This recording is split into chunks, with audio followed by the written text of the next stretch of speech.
All right, hey YouTube. Been a minute, but I'm back. This video is going, like I said in my intro, I was going to be talking about religion. And so this video, I am going to be talking about the definition of religion, okay, and why I feel like it's important for us to understand what religion is, okay. A lot of times we just think that religion is, I hear a lot of things like, religion has done these damaging things to us, as people, so on and so forth, okay. That is the worst thing ever. It's got us all messed up, this, that, and the other. I want to break down what religion is, okay. I used to teach religious studies at a couple of the colleges here, Introduction to Religious Studies, and Comparative World Religion. So I'm gonna be coming from my textbook. Now my textbook is a mess, okay. I use this as Experience in the World's Religions, okay. This is a textbook that I use. Michael Malloy is the author. Experience in the World's Religions, Tradition, Challenge, and Change. It is the 5th edition. I have a more updated edition, but really it's pretty much saying the same thing, okay. If you have followed me on social media, I have talked about this a few times, all right, but I'm trying to get more organized and put everything in one location, which is this channel, okay. So religion, all right. Now I'm going to do some reading and then expanding on what I'm saying, all right. Now when we talk about religion, a lot of times when people begin their study of religion, what we tend to do, which is natural and normal for us to do, is we bring our ideas of religion. And usually our idea of religion is based off of how we were raised, okay? If we were raised under a particular religion or a predominant religion. And for those of you, well, let me just say this. I did a video with Sunkissed Spiritual Consulting. That's the name of her channel. Her other channel is Mrs. Sunkissed on here. And what we talked about is hoodoo and the Black Church. And that's going to premiere on Friday at 7 p.m. Eastern Standard Time if you're interested in watching that. But that came out, the idea of religion, okay? That came out in our talk, all right, about hoodoo and the Black Church. All right. So when we talk about even the predominant religion, say you may not have necessarily been raised in a particular religion, mean you didn't go to maybe, a church or mosque or something like that. And maybe you didn't have any kind of religion that you were raised on in your home. Understand and know that religion, okay, and culture pretty much are tied together. Okay. So even if you weren't necessarily raised in a particular religion, the predominant culture has a religion that it kind of follows, all right, or it stands by. Western society, Judaism, Christianity, okay, Judeo-Christian is, or you might hear the terms Judeo-Christian culture, okay, Judeo-Christian religion, all right, it's tied. So in your literature, even in your entertainment, so on and so forth, you will find elements of that particular religion in those things, okay? And we will get more into that as we go further, all right? So as we go on, they assume that every religion has a sacred book because their religion has a sacred book, or their understanding of religion. Okay, and when we say understanding of religion, it's always going to be a particular religion, or maybe a few particular religions that may have some similarities, may have a sacred book, but that does not mean that all religions have a sacred book. Okay, or they assume that it worships a divine being or a particular set of commandments, that's just religion. That's not always, and the particular set of commandments that you may be familiar with, okay, or the divine being that you may be familiar with, you may not find that, okay, you're not going to find that in all religions, okay.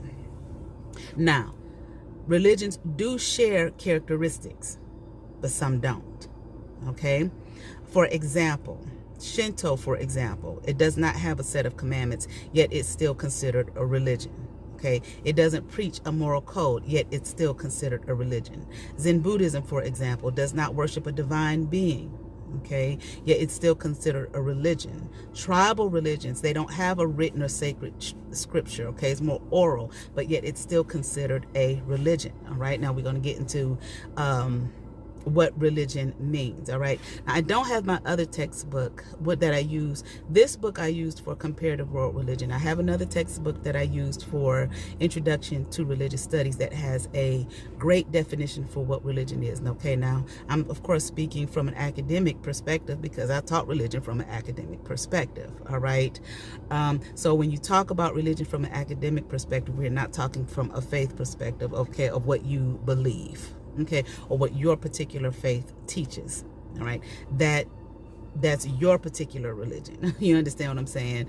Or your culture's particular religion. Okay, but that does not mean it's all pervasive for all religions. All right, and understand too that often the study of religion in the college setting is falls under the philosophy department. Okay, because it is philosophical. All right. Nevertheless, we call them all religions. All right. It says, what then if not a common set of elements must be present for something to be called a religion? All right. But now let's look at the linguistic roots of the term religion, because we want to have a basis from which we come from. We want to have a starting point. All right. The word religion, the Latin roots. Okay, what do we find in the word religion? R-E. What does R-E meaning again? Okay, redo, re-up, whatever. We're doing it again. All right, and then we have lig, religion, L-I-G. Lig means join or connect, like a ligament. It joins and connects. All right. These are the common translation here of the word itself. Religion is what? To join again or to reconnect. All right. If this is correct, the word religion suggests what? What are we joining? What are we reconnecting to? Okay. The joining of our natural human world to the sacred. All right, to the spiritual. Okay, but we're just going to say sacred for the time being. All right, so this is what we are trying to do with it when it comes to religion. Why religion? Because we are trying to reconnect. Okay, we're trying to join ourselves again. It's like there's been this separation from what? Maybe God, source. Okay, a divine being, okay, something that is higher than ourselves. We are trying to reconnect back to it. We're trying to join ourselves back to it, because in our humanity, we feel like there has been a disconnect. I said in our humanity, I'm not speaking about you as an individual person. I'm speaking in terms of as a race, the human race, okay, because we find religions, pretty much everywhere, with all people, okay. All right, so we're trying to join our natural human world to the sacred world, okay. Now, in classical Latin, the term religio meant awe for the gods and concern for what? For proper ritual, okay. So trying to connect to this source, okay, trying to connect to our source. Okay, you can call it God. You may find other words for it, and we will get into that. All right, for that source from whence we came. What have we been divided from? What have we been separated from? Okay, and how can we reconnect back to that? The way in which we can reconnect back to that is through what? Proper ritual. Okay, and this is what we find with religion. Okay, we must recognize the term religion arose in Western culture. Now, when we talk about Western culture or the West, we're not talking about something that we find on a map geographically, like, north, south, east, west. Okay, north, south, west, east. Okay, we're not talking about that. Okay, Western culture. All right, because you find Western cultures in places that are not what? In the West. All right, so. And if you please watch Sunkissed Spiritual Consulting, because me and her are reading the ISIS papers. Okay, so all of this is going to tie together. All right, and so we will have a greater understanding over there of what we mean when we say Western culture. Okay, what does that mean? Okay, don't look on the map and say, oh, that's West. No, you will find in the Western culture in various parts of the world. All right. Now, the term again, religion rose in Western culture, and it may not be entirely appropriate when it's applied across cultures. Spiritual path, for example.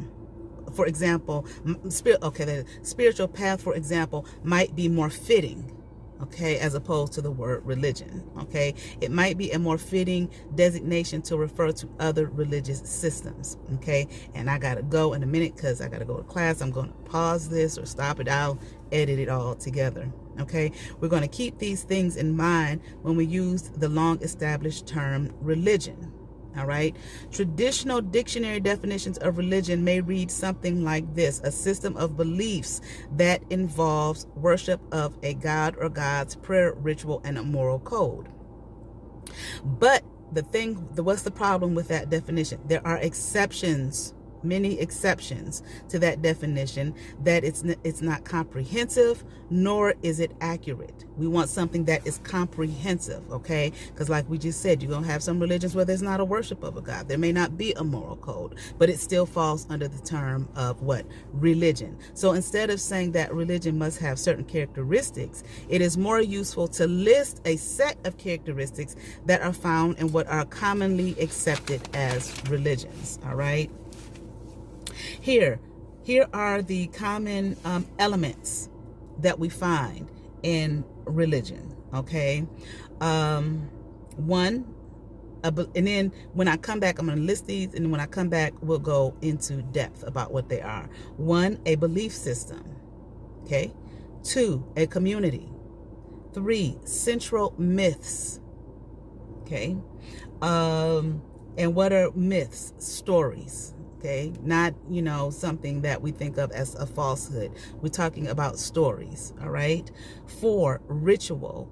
5, ethics. 6, characteristic emotional experiences. 7, material expression. And 8, sacredness, all right? And then we're going to go into each one. And as we go into each one, then we're going to talk about, I'm going to try to do this whole chapter. Well, I don't know if I'll be able to do the whole chapter because it's kind of long. But after we do this, we're going to go into theism, okay, and the various forms of theism, okay, of various forms of that we find of the worship of God or whatever, or source, okay, or how we connect to source, or how we understand source, how we view source, how we look at source. We're going to discuss the various ones that we find in our religions. All right, y'all. So I thought I had more time. I was in there talking. I got a big, huge break, and I was in there talking. So now I got to get ready to scarf some food down and then go in here to class. And then I'm going to come back and edit this all together. All right. All right. All right, I'm back. I've been set free today. So went in, they didn't really need me for the rest of the day. So this is good. So we're going to delve into this, and I'm still in the parking lot. We're just going to keep it on. All right. All right. So let's look at these elements, these 8 elements, and kind of dive into this here. Now, a belief system, okay? These are once again 8 elements that we tend to find in various religions, okay? Belief system, okay? Several beliefs that fit together in a fairly complete and systematic interpretation of the universe, okay? And the human being's place in it, okay? Who are we? Where are we? You understand what I'm saying? Why are we here? What does this mean? What is my purpose? What is our purpose? What's the purpose of all of this, etc., okay? And a belief system is formed to answer those questions, okay? What do we call it? Our worldview, okay? Because surely the worldview of, myself, your worldview can be different from the person you grew up in the same home with, all right? But surely my worldview, let's say African-American woman born 1972, living in Northeast Ohio, is going to be different from the worldview of, let's say, Australian woman in the 5th or 4th century or whatever, okay, AD, okay? It's going to be different, all right? And a whole lot goes into that. All right. The history of a person, okay, the history of the group that they come from, the atmosphere that they live in, the conditions that they live in, all right, the weather in and of itself, so on and so forth. That a person of maybe who lives in harsh conditions, okay, weather-wise, their worldview is going to be different from someone whose conditions are pleasant. All right, comfortable, maybe, tropical. It's going to be different. All right. So, but yet those questions remain, regardless of, where you come from. Okay. Regardless of the history of, the group of people that you come from. Okay. Who are we? Why are we here? What is the purpose of this? So on and so forth. Okay. There's been seemingly a separation, okay, as a human being from that of what we may call the divine, or what we may call source or God, so on and so forth, okay? And a system of beliefs is set around that, okay, based off of those various circumstances. Community, this is the second element. The belief system, okay, the first is the belief system, okay? Now the belief system is shared, and its ideals are practiced by a group. Okay, so community, all right, we come from the same, our group has the same history, our group shares, the same weather conditions, so on and so forth. We share something, we have something in common. Now the belief system that has been created probably by the group, all right, the belief system that has been created by the group here, we share in that belief system. All right. And we practice the ideals, the rituals that help us, that kind of inform the belief system or confirm the belief system. 3, central myths. Stories. These are stories here. What do these stories do?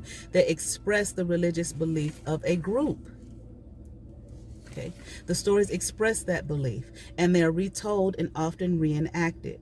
Okay. So we're going to give some examples here of that. The enlightenment experience of the Buddha, okay, the major events in the life of the Hindu god Krishna, the exodus of the Israelites from oppression, okay, in Egypt, the death and resurrection of Jesus, Muhammad's escape from Mecca to Medina. These are stories. These are the central myths, okay, that inform the belief system. Scholars use these central stories, myths, scholars call such central stories myths, all right?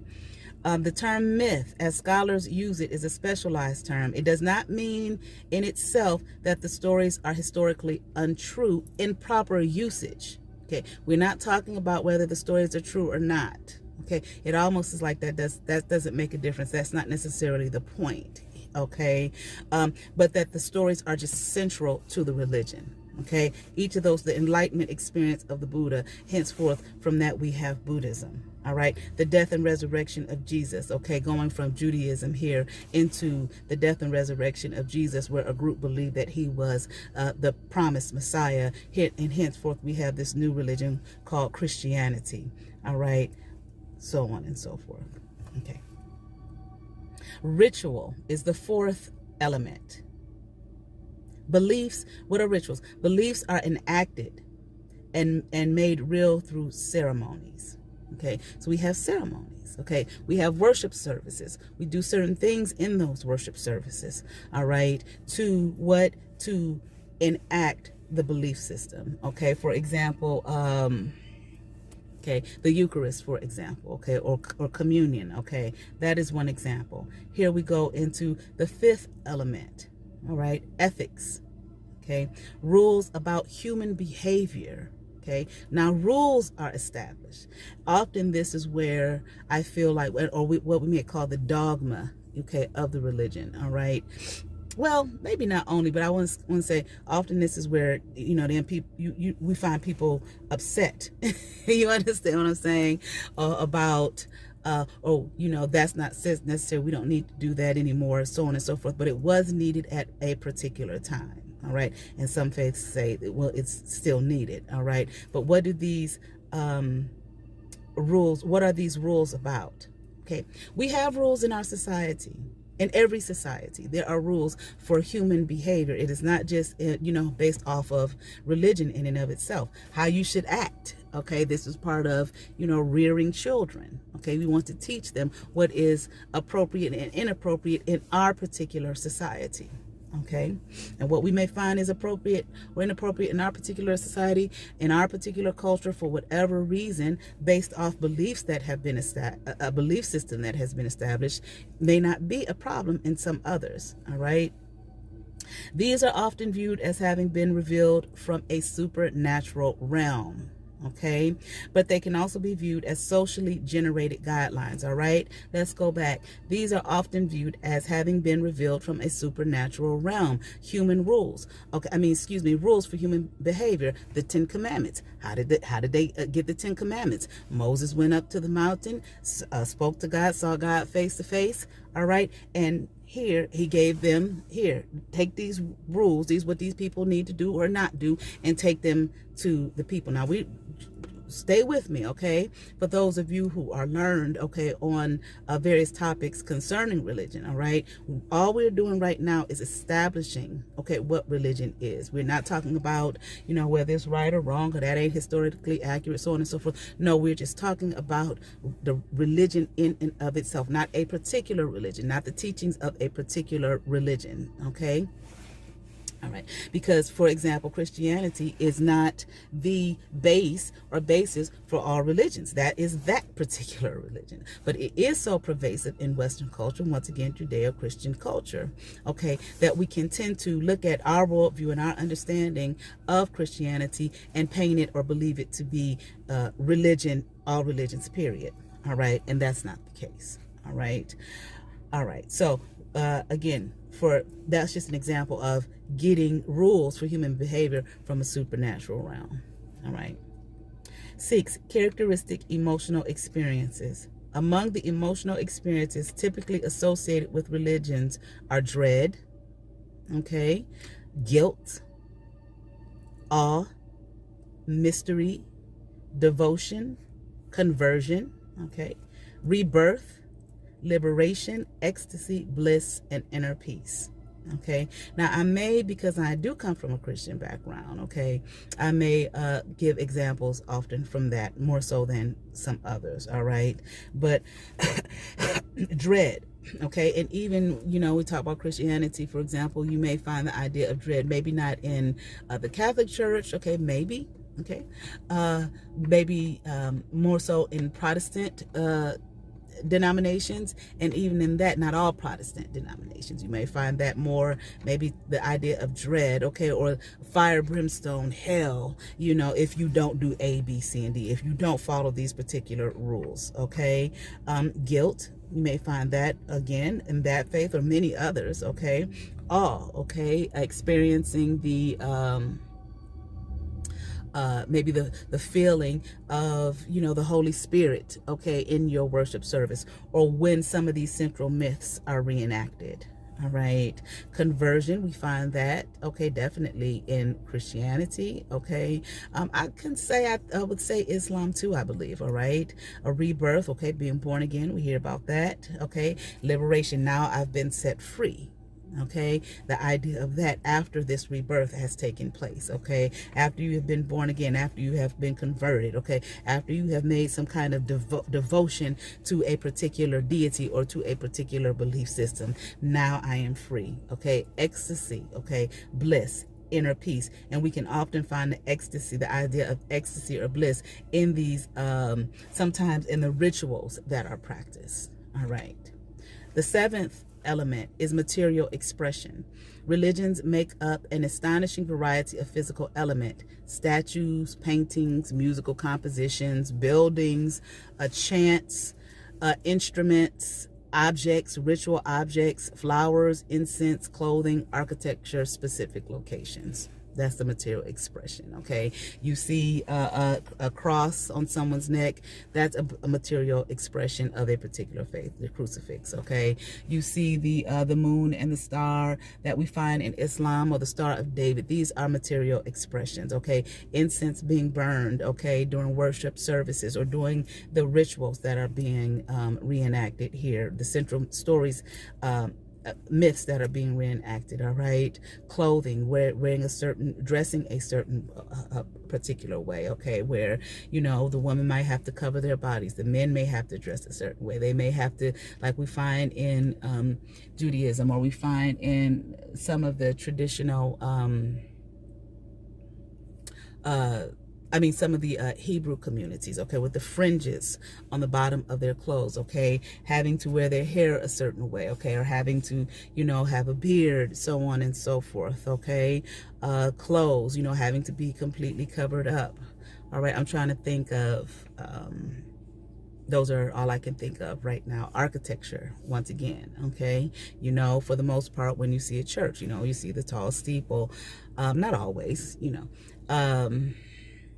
okay, mosques, for example, okay, we see these buildings, okay, they're not all the same, they're different, okay. You may know when you see a mosque, for example, okay. Now I'm talking about sometimes it's more like the traditional buildings, okay, specific locations, okay, worshiping in, you know, when you pray in a specific direction, okay, do things in a specific place, all right, and the last one is sacredness, okay. This is a distinction made between the sacred and the ordinary, okay. Again, religion, to reconnect, to join again the human ordinary world to that of the sacred, okay, that we feel is sacred, which we may call God, which we may call source. We may use the words divine, okay. We'll get more into that, all right. These ceremonies often emphasize the distinction through the deliberate use of a different language, clothing, architecture. Certain objects, actions, people, and places may share in the sacredness or express it. Boom. All right. Now, let me get into this real quick.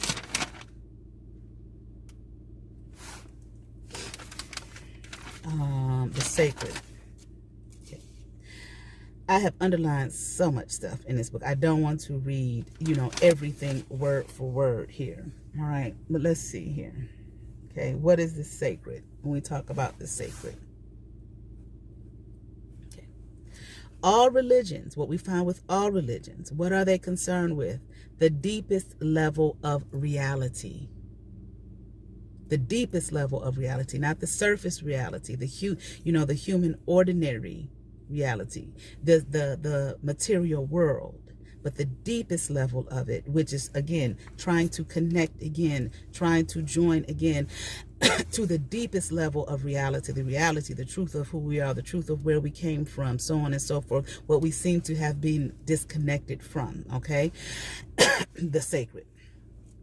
Okay, for most religions, the core or origin of everything is sacred and mysterious. I didn't say God. Okay, I just said sacred. The core, okay, or the origin of everything, of all things, is sacred. It is mysterious. Okay, we're trying to understand it, trying again to connect to it, trying to be rejoined to it. Why? Because it is the deepest level of reality. It is the truth of our reality, of our being, okay? Getting back to that will help us understand who we are, why we're here, so on and so forth, okay? And we do find that in religion, those questions answered, okay? According to that particular religion, all right? The sense of a mysterious, okay, or holiness, the originating holiness, the deepest level of it, the starting point, the foundation, so on and so forth. Maybe you can even call it the cornerstone, has many names in various religions. We have Brahman, for example. Tao, for example, okay? The Great Mother, the Divine Parent, Great Being, Ground of Being, Great Mysterious, the Ultimate, the Absolute, the Divine, the Holy, God. Okay. People explain it in different ways. They explain this reality in different ways. All right, now we're going to get into theism here. Hold on, please, while I look something up.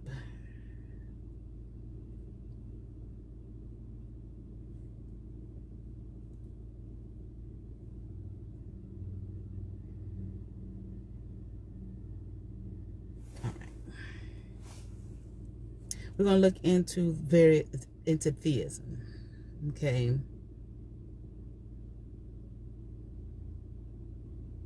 All right.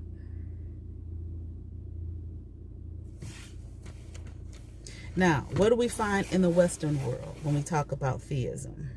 Okay. What's the sacred term in the Western world for the sacred reality? God.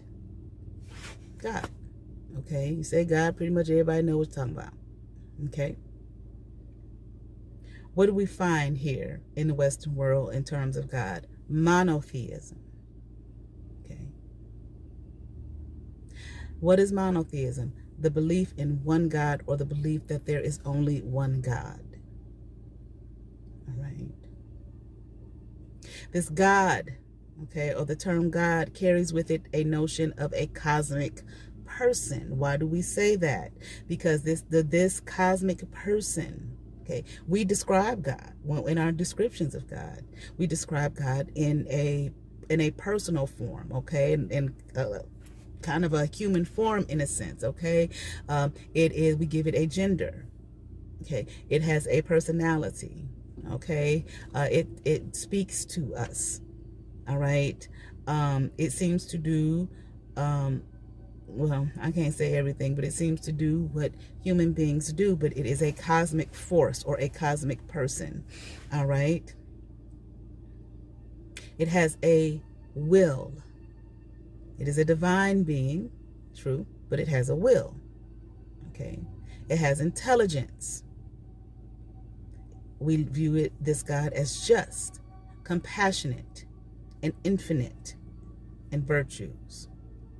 This God is also called omnipotent, okay, or all power, or having all power over the universe, okay. We view this God as the creator. Okay.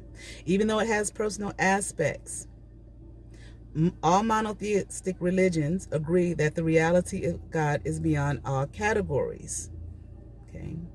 Though we may view it as a cosmic person, okay, though we may give it these human traits, though we may give it gender, so on and so forth, we also say that God is pure spirit, okay, and not fully definable in words, okay.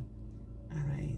The notion of a powerful God distinct from the universe describes sacredness that is active in the world, but also distinct from it. Created the world, okay, yet all-powerful, yet distinct from it, okay, above it, beyond it, transcendent, unlimited, okay, by the world. It is not limited, and it is not limited by ordinary reality, all right. In some religions, the sacred reality is not viewed as having personal attributes, okay. In some, I believe it is Taoism, for example. The Tao, if it can be described according to Taoism, if you can describe it, then it ain't the Tao, period. Okay, if you can put definitions to it, so on and so forth, then it ain't it. You understand what I'm saying? Okay, all right. But it's more like an energy or a mysterious power. Once again, we find that in Taoism. Okay, the sacred is then spoken of as something immanent within the universe. In some religions, there's a tendency to speak of the universe not as just having been created, but also a manifestation of the sacred nature itself, in which nothing is separate from the sacred. There is no such thing as being separate from the sacred, okay? There is no such thing as being separate from the divine source, okay, or this deepest level of reality, Okay, you are it. Okay, and see, some of these elements that we find in maybe some Eastern philosophies, we find in Western ones as well. Okay, but often there's a predominant viewpoint that may, you know, kind of cover over some of these other elements that do tie together. All right, this view that which nothing is separate from the sacred, this view is called what? Pantheism. Okay, or which is Greek, which means all divine. Everything's divine. All right, it sees the sacred as being discoverable within the physical world. Okay, it's not separate from it. How can it be separate from it? It is a part of it. The divine is, or you may hear it, it manifests, the divine manifests itself in all things, seen and unseen, known and unknown. Okay, it is an element of the divine. It is part of the divine, everything. Okay, in other words, even nature itself is holy. Hold on, please. All right, I really want to say the devil is a lie, honey. I was so awake and so refreshed when I started this. Then I started to feel that sleepiness coming over me. So I said, maybe I need a little energy because I really haven't eaten much. So I ate a little bit. Maybe that'll give me a little energy. You know, when you're trying to do something, what they used to say, the devil is a lie. And we're going to talk about that too. Okay. So I don't know how long this is going to take me to do. You know, I'm just going to do it at random. All right. So in terms of all of this, okay. All right, so let's continue on. Some religions worship the sacred reality in the form of a coexisting God. Or what would we call that? Polytheism. Okay. Multiple gods. Okay, there's more than one. The multiple gods may be fairly separate entities, each in charge of an aspect of reality, such as nature gods, or they may be multiple manifestations of the same basic reality. So in other words, okay, you have these various deities, but still you have one all-powerful God, okay, that is over these deities, or these deities are aspects of the one, various aspects of the one, which even could be said, and some of you know, it has been argued that maybe Christianity isn't quite as monotheistic as it says it is. Now this is not me saying it is or it ain't. We're doing a study here, okay? So, for example, why? Because in it you have God the Father, God the Son, God the Holy Spirit, where we are seeing here in this definition multiple manifestations of the same basic reality, God being the Father, and then you have God the Son, a manifestation of that reality of God the Father, and God the Holy Spirit, another manifestation of that same basic reality of God as Father. Okay, I'm not saying it is or it isn't. It has been argued. It has been questioned. All right. Of course, the basic tenets of Christianity does not say that. I didn't put it together. Okay. But nevertheless, let's keep on going. In recent centuries, we find a tendency to deny the existence of any God. Okay. Or God atheism. Okay. But yet, it has been argued, okay, or it has been questioned. The question has been put out there. Well, then, is atheism truly, can atheism be viewed as a religion? I am not an atheist, okay, I don't know, okay, and I really haven't, usually when I got questions, I pretty much go ask,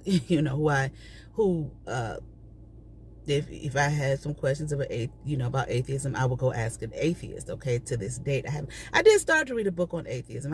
Because I wanted an understanding. Because when I like knowledge. And if I have a question, I'll either ask or I'll read. The book wasn't really taking me in the direction I thought it was. I really didn't like the book. Okay, that was one particular book. Okay. All right. But anyway, and I wasn't getting out of it what I was looking for. It wasn't in that particular book. I didn't go look for any others. Okay. But nevertheless, okay, because some could say there is a belief system. But what is the belief system? The belief system is that there is a belief that there is no God. Okay. There's nothing like that exists. All right, let's move on. Okay, now we have agnosticism. What does agnosticism say? And some people get this mixed up with atheism. Okay, atheism says plain and simple, ain't no God or gods. Period, point blank. Agnosticism says the existence of God cannot be proven. They're not saying there isn't one. Okay, I'm not going to say that. Agnosticism is not saying there isn't one. Okay, agnosticism is simply saying you cannot prove the existence of it. Okay, of a God. Right? Non-theism, they take no position one way or the other. Okay, some people think that's atheism too. It's not. Just, you know, if it is one, fine. If it ain't one, fine. There's no position to be taken here. Okay. Now, another one that the book does not have, which I feel like should be in the book, okay, is henotheism. H-E-N-O, theism. What is henotheism? Okay, an adherence to a particular God out of several, especially by a family, tribe, or other group, but adherence to a particular God out of several. Now, when we look at the Old Testament, and we'll get deeper into that as I go into Judaism, which is going to be a long time because there's much more ground to cover before we get to that. Well, when we look at, I'm hot. Okay, when we look at the Old Testament, okay, it is henotheistic. It is not monotheistic, okay? And those who are adherents of Judaism will tell you that they were not always monotheistic. Historically, okay? Okay, they were not always monotheistic, okay? The tenet that we find in Judaism in the Ten Commandments itself, have no other gods before me, shows that that is henotheistic. What did we say henotheism was once again? Okay, adherence to a particular God, to a particular God, to a particular God out of several. Have no other gods before me. It is an admission that there are other gods, but don't have them before me. You adhere to me and me alone. I am your God and you are my people.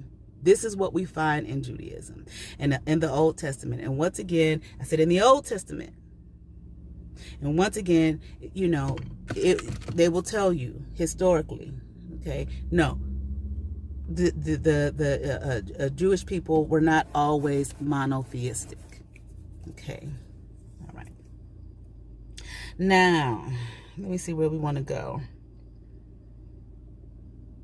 Now, I'm going to talk a little bit about religious symbolism. I have not gone over this, so I'm going over it with you, okay, as I'm reading it, okay, for the first time in a long time.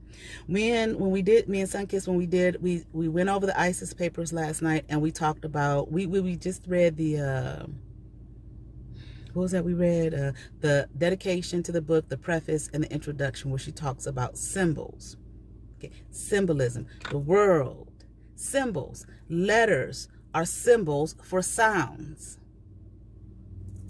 Okay, the letters are just a symbol for a sound. What do we learn? First, we learn the alphabet, we learn the symbols, and then we learn the sounds that go with them. Okay, phonics, we learn the sounds that go with each symbol. Numbers, these are symbols for amounts, okay, or whatever. Okay, now, so symbols are everywhere. You know, people can live in a world and may not be able to read, all right, you know, the words on a book, but they know the symbols. Okay, they understand the symbols, enabling them to operate, all right, effectively, all right. A symbol,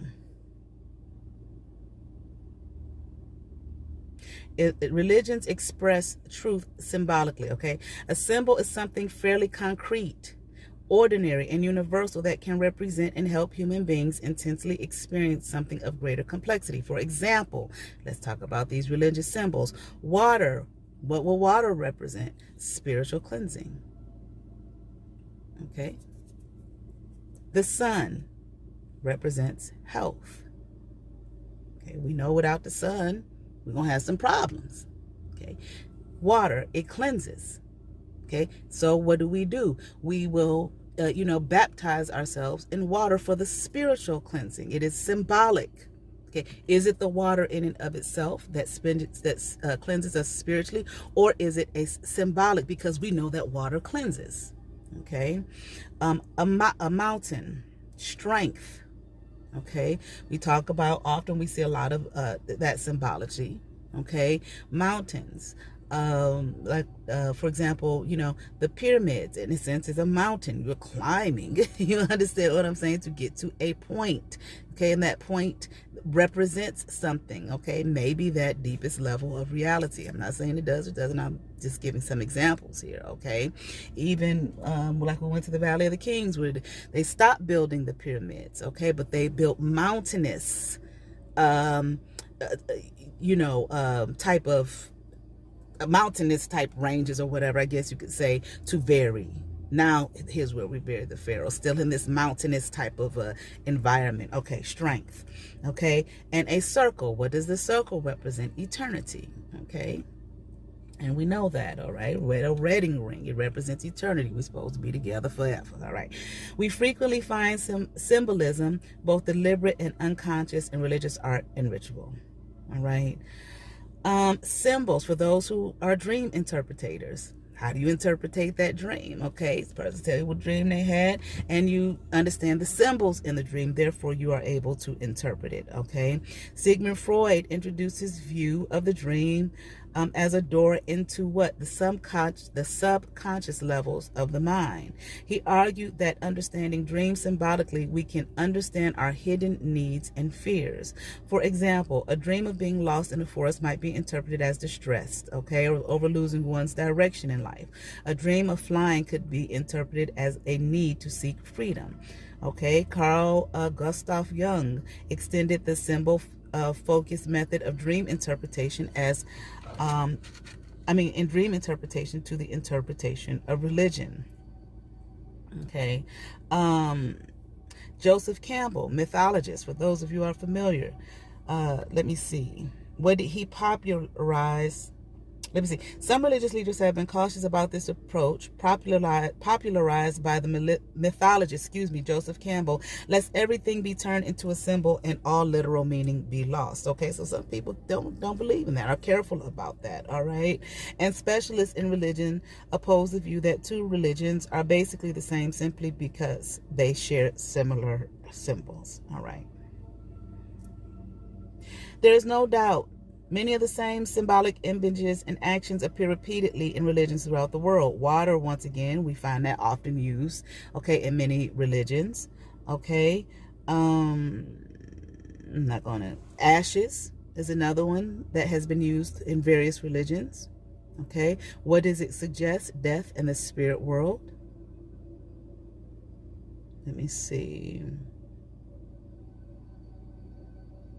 Religious buildings, okay, often placed on hills, okay, or raised on mounds, okay, reached by stairs. What does this suggest? It suggests the symbol of the holy mountain where what? The sacred can be encountered, that deepest level of reality once again. Okay, Moses went up the mountain. Okay,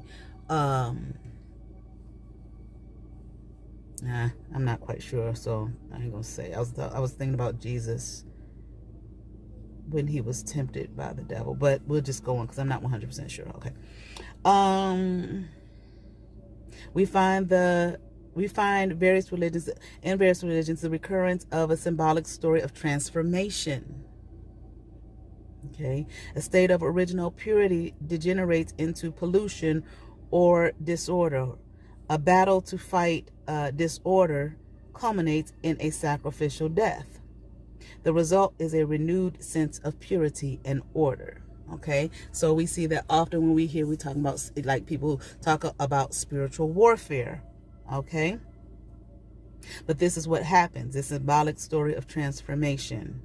Okay, scholars point out too that religions frequently use words in a symbolic way. For example, the divine is often described as existing up above. Okay, didn't I say that at some point? You know, the sacred, that is above all. Okay, up above. Okay, that may just be a very Western way of looking at it. Okay, I said maybe. Okay, insight.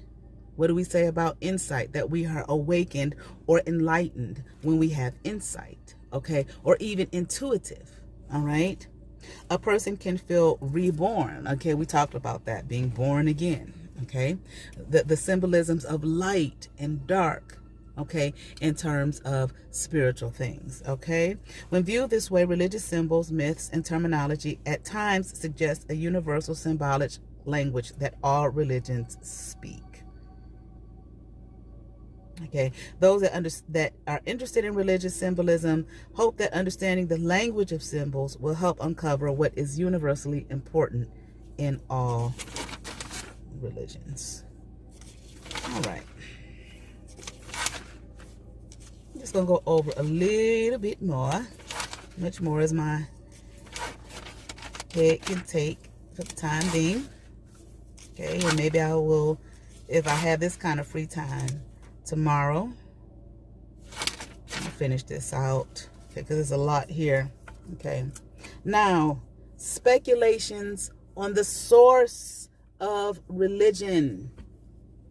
Why do we have it? Why does religion exist? Okay, why does religion exist? We say, some people say, you know, it's a bad thing, that it has been more detrimental to us than helpful to us. Okay, that has really done damage to us, so on and so forth. Okay, but are we talking about religion in and of itself? Or are we talking about maybe the religion that we know? Are we talking about, or that we think we know, that we think we understand? Are we talking about the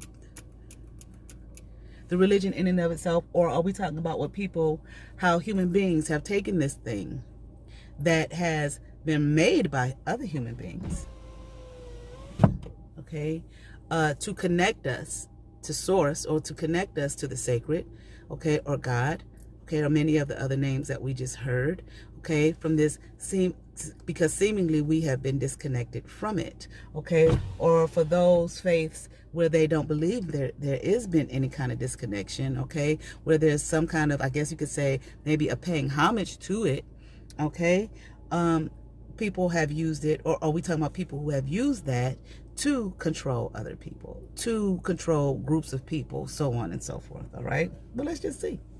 Why does it exist? Why do we have it? What's the answer here, according to the author of this book? It serves many human needs. Okay. Period. According to him, it serves many human needs. One of our primary needs is having a means to deal with our mortality. Okay, shit, we here. You understand what I'm saying? We here. Okay, so what happens when we're no longer here? Okay, when we die. Okay, when we transition, what then? Okay, do we continue on, or is this just it? Okay, some say this is it. Okay, some say we continue on. Okay, our loved ones die, we die. Okay, this is something that we have to face. It's a painful thing. So obviously questions are going to arise as a result, inevitable questions. Okay, what are those questions? Is there a soul? Is there an afterlife? Is there rebirth? Okay, do we come back here? If there's a soul, this thing that is within us, all right, that propels us, so on and so forth, what happens to it? Okay, does it go somewhere? Do we go somewhere? Okay. People often look to religion for the answers. It helps us to cope. Okay, religion helps people to cope. Whether, you know, we may think that their belief system about it is ridiculous. Okay, or you know, that's utterly ridiculous, or it sounds insane, or whatever the case may be. Okay, look at what has been done in the name of your particular religion, okay, or my particular religion. But nevertheless, it still helps people to cope. okay? With death, it helps them, and religious rituals offer comfort, okay? When people die, what do we say? You know, they're going to a better place. Is that true? Do we know where they have gone? Okay, where do we get the idea that they've gone to a better place or another place? From religion. All right. What might that better place be in Western culture? We tend to think heaven. All right. Okay. You know, when we say that, okay. It provides a structure for caring for the needy. Okay. Why do we need that? Because we are social by nature. Okay. We're social with one another. Okay. We need to be. That helps us to cope. You know what I'm saying? Religion offers companionship. Remember, the second element is what? Community. Okay? So, for example, like, you know, those who may have grown up maybe like in the church or, you know, various other faiths too, you know. Your place of worship is almost like your second home. Okay? It's like your second home. You create bonds and relationships with other people in your community. Okay, in that religious community.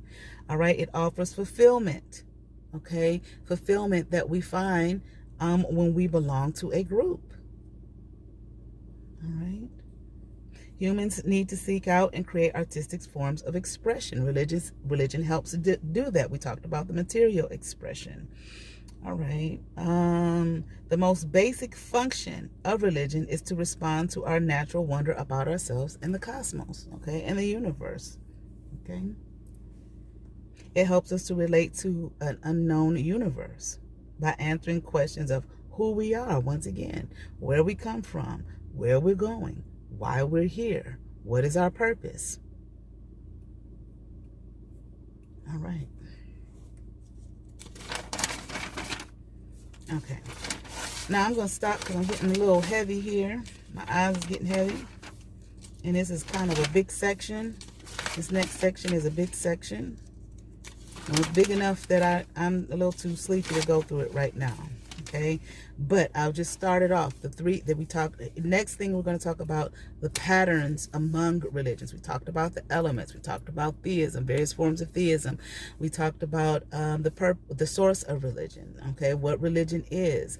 Now we're talking about the patterns that we find among religion, and there are three. Okay, the first one is focus of beliefs and practices. The second one is views of the world and life. And the third one is views of what? Male and female. Okay. Those quote unquote gender roles. All right. And helping us to understand how to be human, for example, or how to human behavior, okay, according the way that which we should behave according to that particular religion, that particular culture, that particular philosophy. All right. Why? To help us connect again back to source, to get back to where it is from whence we came. Okay. All right. That's all I got for today. We'll get back into that maybe tomorrow. Okay. Especially if I have a lot of free time. All right. Don't forget to like, share, and subscribe. Tune in to Friday at 7. For Hoodoo and the Black Church. It premieres 7 p.m. Eastern Standard Time. Tune in to Sunkissed Spiritual Consulting for our talk on the ISIS papers. We already did one. Oh, I mentioned that, what we read. Okay, we're going to start chapter 1. If you are interested, I do offer personal readings, tarot readings, psychic readings, mediumship. You can find that on www.kenyatasintuition.com. You'll see it in the description below. Y'all be blessed. Have a great day. And once again, like, share, subscribe, and comment. All right. Peace.